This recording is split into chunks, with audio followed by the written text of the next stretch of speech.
Hey, what's up mga kapobre? Isang mapagpalang araw po ulit sa ating lahat. And I'm back. At tayo ay meron tatatuan. Meron tayong client from Tanay City. Gustong magpatato ng ating content. Syempre mga kapobre. It's been a while mga kapobre kasi naging busy tayo lately. At ngayon na nga, dumating na ating client. Dalawa pala silang magpapatato. At hiniwalay ko yung video para meron pa tayong susunod na panonoodin. Ayun! Disclaimer lamang po para sa ating mga viewers.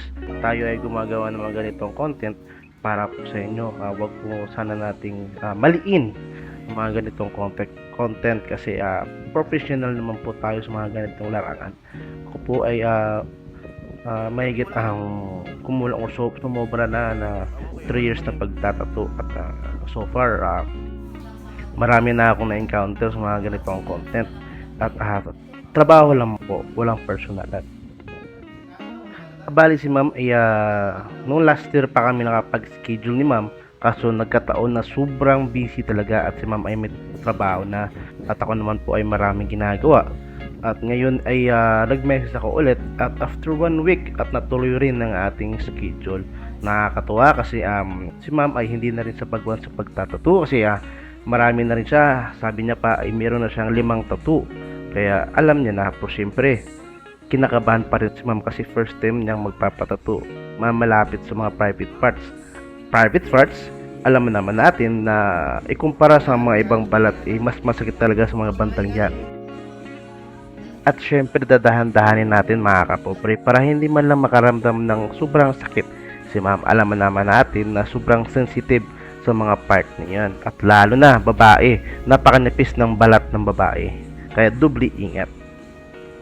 At syempre ayoko naman na maulit yung mga pagkakamali natin kasi may chance kasi mga kapobre na pumutok yung ink sa loob ng balat ng ating client at ang pangit tignan mga kapobre. Kaya sa mga artist, sa mga baguhang artist katulad ko, mag-ingat po tayo lalo na sa pag magtatattoo tayo sa mga private parts, sa mga masisilang parts ng katawan.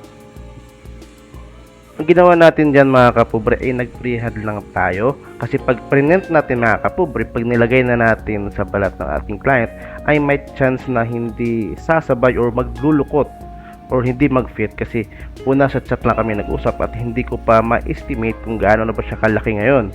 Kasi dati kasi nung una kami nag-chat na medyo payat-payat pa ang ating client at ngayon ay medyo tumaba siya na konti. Kaya sabi ko, i-freehand na lang po natin ma'am para kung sakaling may pwedeng baguhin, mabago pa natin on the spot.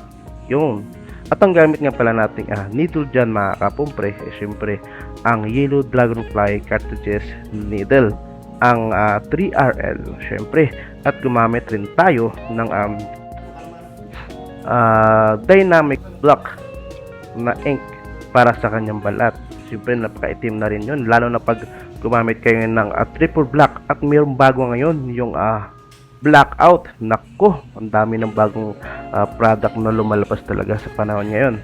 At yan po parang tapos na ang ating client at sana po ay natuwa kayo sa ating content para po sa ating mga client ito at sa mga magiging client pa, sa mga supporters, sa mga viewers natin dyan, para sa mga open-minded lang po.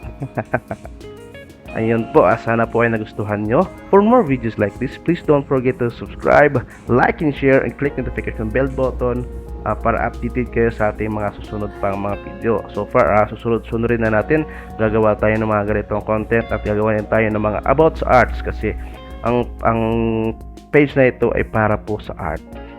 Ayun po, Pobreng Bisaya, always on the go. Ciao!